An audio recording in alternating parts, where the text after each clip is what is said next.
Love, light, and blessings. This is Shamanic Awak Priestess here, and I wanted to make this quick video.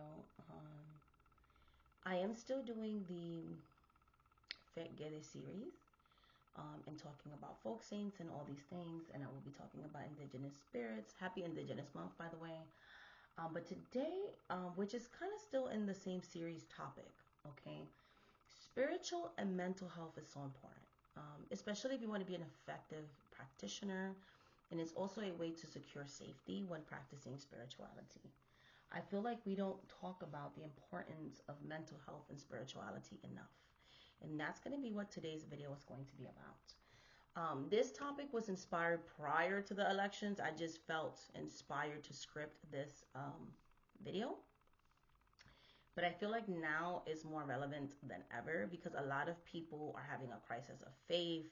There's so much uncertainty for a lot of us marginalized people, the BIPOC community. So I feel like this video can be applied to that or anything else that you may be going through.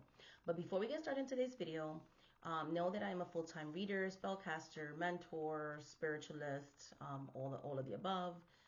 My website link is on the description box below of this video, shamanic@workplaces.com. There you can book any type of spiritual service with me. Secondly, if you want to support my channel, you can always become a member. I'm also having a resistance / getting organized at all levels. If you're interested in that, don't be afraid to join memberships. But also, I do have exclusive videos that only members can watch, teaching series, and monthly meetup because I do have an online coven.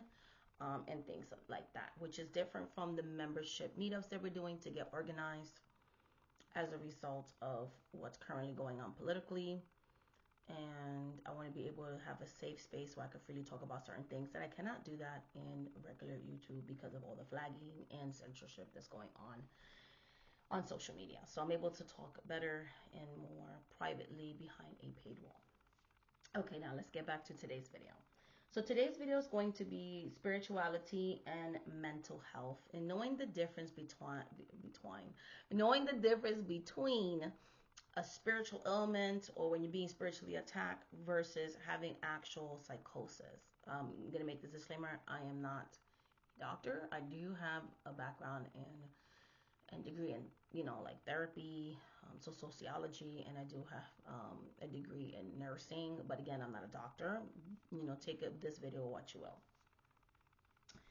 Okay, so always seek the advice of your healthcare practitioner. I have to say that disclaimer. Okay, so getting back to the topic of this video, it's very important to have discernment. Discernment is kind of knowing or seeing the truth, right? It's like an inner knowing, right? We have to understand that sometimes we are spiritually attacked. There are people out there who would do hexes and curses, wangas, evil eye, whatever you want to call it, okay? They will do these things to you. But sometimes it's actually us having a mental health crisis. And it's so important to avoid things like spiritual bypassing.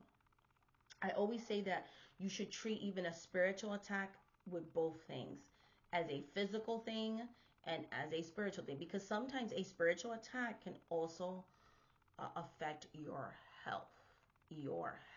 Okay? So, the spirit is saying, okay, that you can be physically ill or spiritually ill, and in some cases you can be both. Okay? So what's the difference? When you're spiritually being attacked, it's only going to affect you spiritually. So it's going to affect your ability to connect to spirit. It's going to affect your success with your spell work. All of a sudden your candles are turning off. All of a sudden you're having bad luck. That is just abnormally bad luck. Like way too many things are going wrong. It just doesn't feel right. Your home space doesn't feel right. You feel like something's watching you. You may be having friction with your loved ones that's not normal. There's chaos in the home.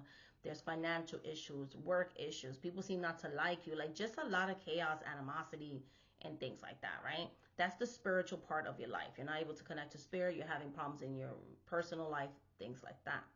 There are times that spiritual attacks can actually affect your physical health, where it's kind of like you already have pre-existing conditions, like let's say asthma, but it's more exaggerated. You go to the doctor and they don't understand why your asthma's gotten worse. Or all of a sudden you get diagnosed with some random thing that you're like, but it's not even like, I don't have that in my family. It's not genetic. Like, well, I got this rare thing going on. You know what I mean? And so sometimes that can happen. In those cases, you should still see a doctor. If you have to go to chemo, if you have to get asthma treatments, yes. But that condition also needs to be treated in the spiritual realm. So you need to see some type of spiritual advisor that can do the spiritual part of your healing. And then you need to see your professional doctor who's going to do that physical. And hand in hand is how you're going to break that working, that hex, that curse that's being done against you. Okay? So definitely, more times than not, spiritual illness can also affect one's physical health. They're going to use things that will make logic to other people. Like sometimes people die or they pass away and you're like, that was so random. There are times that that's destined, and there are times that there are such evil practitioners out there that they cause the unnatural passing of someone. That can actually happen, right?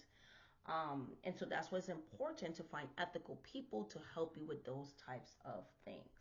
Okay.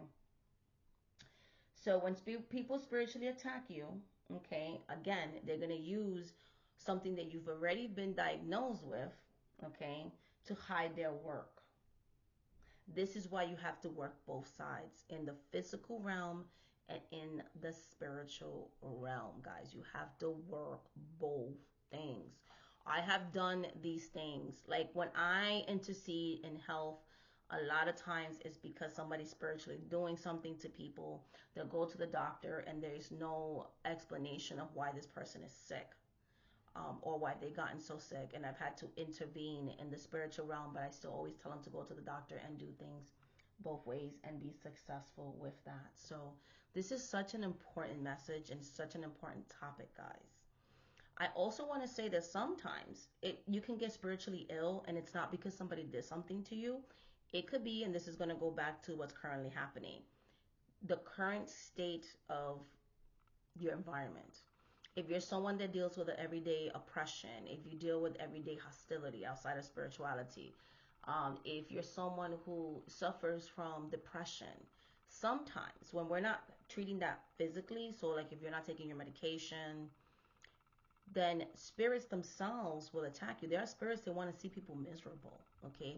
There are spirits of depression. There are spirits that do that. They will spiritually attack you, okay, using your health condition against you. This is why it's so important to maintain mental health. If you need to see a therapist, see a therapist. If they tell you to take prescriptions, take prescriptions. Taking prescriptions and admitting that we have health issues is a sign of strength, not weakness. It will make you a stronger practitioner. Okay, it's okay. You can be a powerful witch or spiritualist and be bipolar or suffer from episodic like depression or schizophrenia or any of that stuff. Okay. um, just know the difference, right? Don't, oh yeah, this practitioner told me, to do crystals and not take my medication. It's always important to do a mental health check. That's what we have professional doctors for, someone you trust, do your therapy, do what you need to do. And that's going to help you decipher if what's really going on with you is psychosis versus an actual spiritual attack. There have been people that I have read over the years that I've like, you're not being spiritually attacked. I really am urging you to see a professional. I would never take advantage of someone's mental health for financial gain. I think that's evil and disgusting, and there will be repercussions in the spirit realm. Too many people do that, and they're fucking disgusting. Excuse my language, but they're gross. Um, and then there's times that people are being spiritual attacked, and that's when I'm interceding, or I will light a candle when somebody's getting a surgery, things like that, yes. But I'm talking about when someone is going through psychosis and think like it's demons and stuff like that, and it really isn't. I will never exploit that. I would never exploit someone's mental health or physical health, or I know when I can help, and I know there's many times I'm like, no, I cannot. And I think that it's important to have a code of ethics when you are dealing with people spiritually, or in any type of thing that you're dealing with humanity. You should always have ethics in your job. I don't care. Much love and light and blessings. Thank you so much for watching this video, guys, and until the next video, let me know in the comment section what you think about this topic. I just think too many practitioners are exploiting mental health. You're seeing it with post-election stuff where they're giving people these, oh, this miracle is going to happen, and false hope. And you should never exploit people's mental health. You know, you should just never do that. And when you can help, you can help. And when you can't, you can't. And as a practitioner, you need to know the difference yourself, okay? And as the client and the devotee, ask the spirits, pray to the spirits to give you discernment to know the difference between a physical and spiritual attack. Okay, guys? Much love and light.